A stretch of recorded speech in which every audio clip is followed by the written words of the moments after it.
Hi everyone, কেমন আছেন সবাই? আশা করি আপনারা সবাই খুব ভালো আছেন।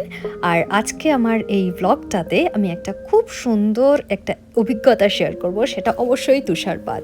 তো আজকে আমাদের এখানে স্নোস্টর্ম এসছে এবং এখন আমি জানলা দিয়ে দেখছি চারিদিকে প্রচণ্ড পরিমাণে তুষার ঝড় হচ্ছে।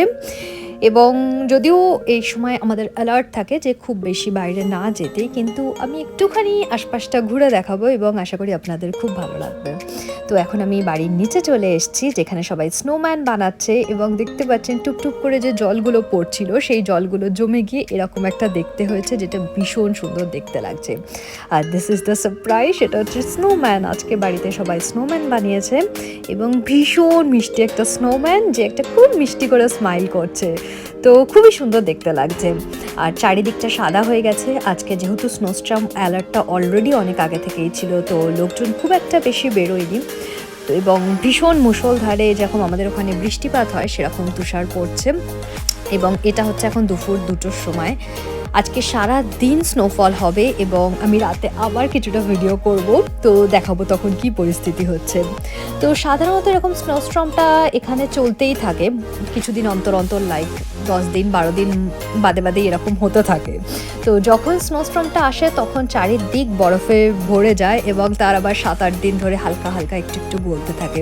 তো একবারে খুব বেশি গলে না, খুবই আস্তে আস্তে লাইটলি গলতে থাকে। তো এখন আমি বাড়ির সামনেই, খুব বেশি দূর যাইনি যেহেতু স্নোফলটা খুবই বেশি পরিমাণে হচ্ছে। তো এটা আমাদের বাড়ির সামনের যে বাগানটা রয়েছে, অর্থাৎ আমাদের রেন্টাল হাউসের, তো সেটা জাস্ট ভিডিও করেছি, আশা করি আপনাদের ভালো লাগছে।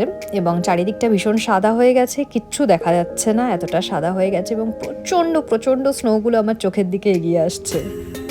তো এটা আমাদের রেন্টাল হাউসটার সামনের দিকটা ছিল। এবার আমরা পেছনের দিকটাতে যাব, যেখানে অলরেডি দেখতে পাচ্ছেন সাইকেলের কি অবস্থা, অর্ধেকটা পুরো স্নোতে ভরে যাচ্ছে এবং চারিদিকটা ভীষণ সাদা দেখতে লাগছে। এবং যখন এই বরফটা প্রচণ্ড পরিমাণে হয়ে যায়, রাত্রিবেলাও যেন মনে হয় দিনের বেলা, কারণ এত সাদার মধ্যে থেকে লাইটটা রিফ্লেক্ট করে।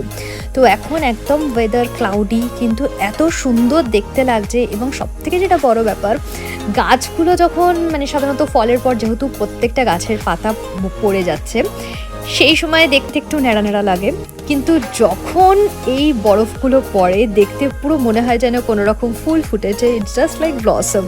আমি এরও কিছু পিকচার আপনাদের সাথে শেয়ার করবো, আশা করি আপনাদের ভালো লাগবে। তো এটা একটা স্টিল পিকচার যেটা আমি তুলেছিলাম, দেখতে পাচ্ছেন কি সুন্দর গাছের মধ্যে রয়েছে, যেন প্রচণ্ড সুন্দর একটা সফট ব্লসম এসছে। তো এবার আবার হাঁটা যাক।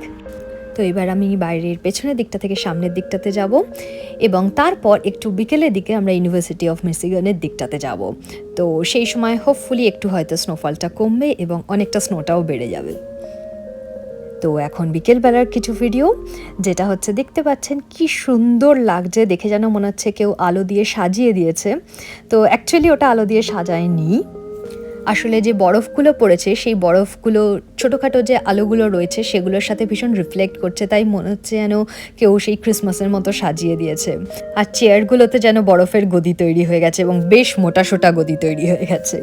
সব মিলিয়ে ভীষণ সুন্দর দেখতে লাগছে অবশ্যই। এবার আমরা বাড়ির পথে, এবং পাশে আমাদের একটা চার্চ ছিল, তো সেই চার্চে দেখতে পাচ্ছেন কীরকম বরফগুলো ঝুলছে। আসলে কি হয়, যখন বরফগুলো একটু টেম্পারেচারটা হাই হয় গলতে থাকে এবং তারপরেই যখন সূর্যাস্ত হয়ে যায়, তারপরে হঠাৎ করে টেম্পারেচারটা হয়তো -6 থেকে -18-19 হয়ে যায়। তো তখন যেই কণাগুলো বরফ জলের যেই অবস্থাতে থাকে সেই অবস্থাতেই ওটা ফ্রিজ হয়ে যায়, তাই এরকম দেখতে লাগে। আবার সকালবেলার রোদে আস্তে আস্তে এগুলো গলতে শুরু করে। এখানে সাইকেলটার অবস্থা দেখছেন কি হয়েছে। অ্যাকচুয়ালি এরকমই হয়, হয়তো স্টুডেন্টরা যখন সকালবেলা এসে সাইকেলটা রেখেছিল, তারপরে এত কম সময় যখন স্নোস্টর্ম হয়, প্রচণ্ড তাড়াতাড়ি বরফ পুরো এরকম পুরো লেয়ার হয়ে যায়, তো কিছু করার থাকে না। তো এখন রাত্রিবেলা, তো আমি বাড়ির নিচে একটুখানি আবার এলাম, এসে দেখছি যে কীরকম লাগছে নিচটা, কারণ আমার খুব ভালো লাগে যখন এরকম স্নোফল হয়। আর আকাশটা এত সুন্দর দেখতে লাগে, মনেই হয় না যেন এখন রাত। অ্যাকচুয়ালি এখন রাত 8:30 বাজে, কিন্তু দেখে যেন মনে হচ্ছে এই সবে বিকেল হয়েছে এরকম একটা, বা ভোর হচ্ছে। এবং লাইটগুলো ভীষণ রিফ্লেক্ট করে, চারিদিকটা অনেক সুন্দর দেখা যায়। তো এবারে আমাদের রান্নার ব্যবস্থা করতে হবে। তো আমি জাস্ট ভাবলাম রান্না করার আগে একবার আশপাশটা দেখে যাই যে কী পরিস্থিতি এখন। তো আজকে এই ঠান্ডা ঠান্ডা ওয়েদারে ভাবলাম কেননা আমাদের সেই কলকাতার মতো খিচুড়ি বানানো যাক। তো আজকে আমি খিচুড়ি বানাবো, তাই জন্য আমি সব রকম ডালকে একসাথে ভেজে নিচ্ছি।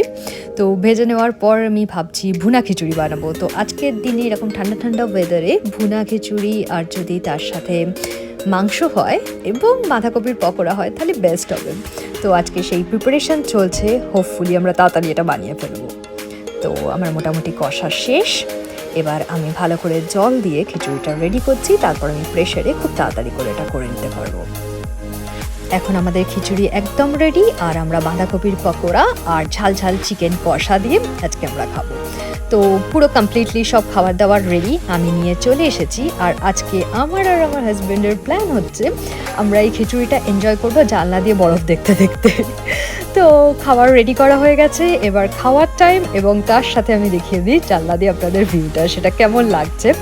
এখন আমাদের রাত 10:30 বাজছে এবং চারিদিকটা দেখতে পাচ্ছেন পুরো সাদা হয়ে গেছে। তো আমরা যখন খাচ্ছিলাম তখন আমরা নিচে দেখছিলাম অলরেডি যে মেনটেন্যান্স স্টাফরা থাকে তারা মেশিনের সাহায্যে যে পায়ে চলার পথটা সেটা আস্তে আস্তে ক্লিন করছে, কারণ নয়তো মানুষ সেখানে চলতে পারবে না, খুব সহজেই পা স্লিপ কেটে যাবে।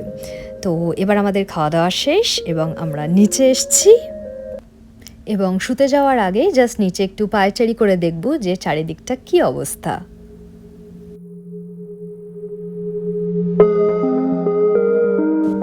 এখন পুরো চারিদিক বরফে ভরে গেছে, তবে সিঁড়িতে একটু কম বরফ, কারণ হচ্ছে মেনটেন্যান্স স্টাফরা একটু আগে জাস্ট বরফগুলোকে ক্লিন করে সল্ট দিয়ে গেছে, কিন্তু এত জোরেই বরফ পড়ছিল তাও হালকা হালকা বরফ চলে এসছে। এবং মেন রোডটা এখনও ক্লিন করেনি, তো আশা করি মেন রোডটাও এসে ক্লিন করবে, তাই পুরো মেন রোডটা সাদা লাগছে। তো আজকের মতো ব্লগটা এখানেই শেষ করলাম, আশা করি আপনাদের খুব ভালো লাগলো। থ্যাংক ইউ সো মাচ, ভালো থাকবেন, গুড নাইট।